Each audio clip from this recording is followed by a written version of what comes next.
Welcome back. Visakha steel ఫ్యాక్టరీకి కేంద్రం 11,440 కోట్ల ప్రత్యేకం ప్యాకేజీ ప్రకటించిన నేపథ్యంలో జనసేన పార్టీ సుమారు 5 నిమిషాల నివిడి గల వీడియోను విడుదల చేసింది. ఆనాటి అమృతరావు నిరాహార దీక్ష మొదలు 5 ఏళ్లుగా పవన్ కళ్యాణ్ చేస్తున్న డిమాండ్ను వైసీపీ వైఫల్యాన్ని గుర్తు చేస్తూ ఈ వీడియో సాగింది. ఉక్కు కార్మికుల నిరాహార దీక్షకు జనసేనాని సంఘీభావం తెలియజేయడాన్ని కేంద్ర కేబినెట్ ఆర్థిక వ్యవహారాల కమిటీ ఆమోదాన్ని ప్రస్తావిస్తూ కేంద్రానికి కృతజ్ఞతలు తెలియజేస్తూ ఈ వీడియో సాగింది.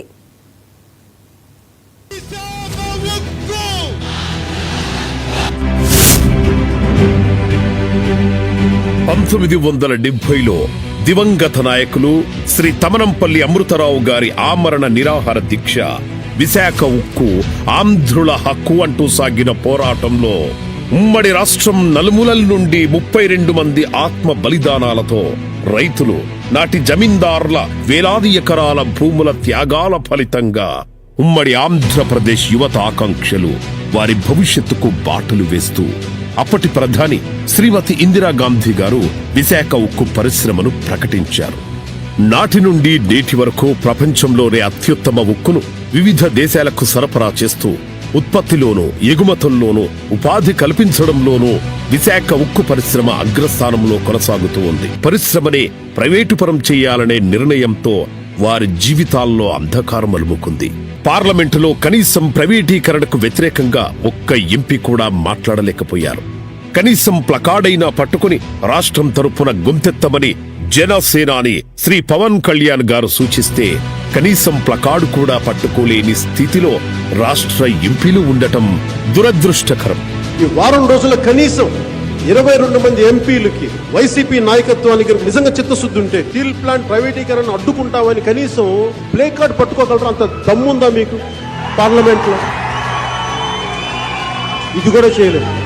కార్మిక సంఘాలతో కలిసి ఏ అధికారం లేని జనసేన పార్టీ విశాఖలో ఉక్కు గర్జన నిర్వహించింది.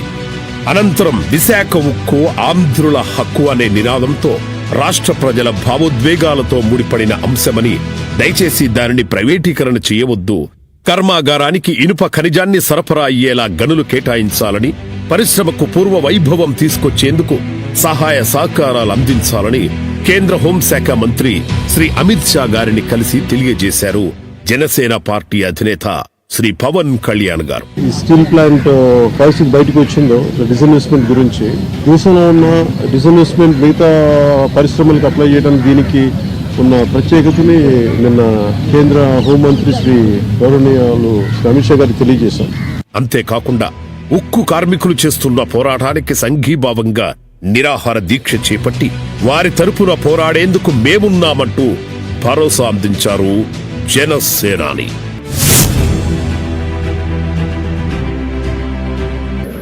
ఇది మొన్న కూడా కార్మిక సంఘాల నాయకులతో కూర్చున్నప్పుడు ఇదే నివేదిక, ఇదే అభ్యర్థన ఇచ్చారు. ఇది ప్రైవేటీకరణ చేయకూడదంటే మీరు ఎంత కమిటెడ్గా ఉన్నారో మేము అంతే కమిటెడ్గా ఉన్నాం. 2021 డిసెంబర్లో, ఫిబ్రవరిలో మేము అమిత్ షా గారిని కలిసాం. అధ్యక్ష, హోంమంత్రి అమిత్ షా గారిని కలిసి వారికి నేను ఇచ్చింది కూడా ఏంటంటే, ఇది మాకు చాలా భావోద్వేగాలతో కూడింది, చాలా త్యాగాలతో కూడింది, దయచేసి దీన్ని ఎట్టి పరిస్థితుల్లో ప్రైవేటీకరణ చేయకండి అని చెప్పాము. When it comes to Vizag steel plant, we are extremely committed not to privatize. ఇది మా అందరి కమిట్మెంట్ ఉంది.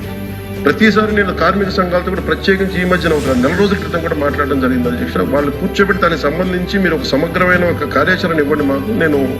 మీరు వస్తే నేను కేంద్ర ప్రభుత్వం ప్రత్యేకించి నేను కూడా నాకు సంబంధించి నేను కూడా తీసుకెళ్తాను తెలియజేస్తున్నాను అధ్యక్ష. So we are extremely committed not to privatise. साथियों, माननीय प्रधानमंत्री श्री नरेंद्र मोदी जी ने RINL के रिवाइवल के लिए 11,440 करोड़ रुपए का पैकेज कल कैबिनेट की CCEA में अप्रूव किया है.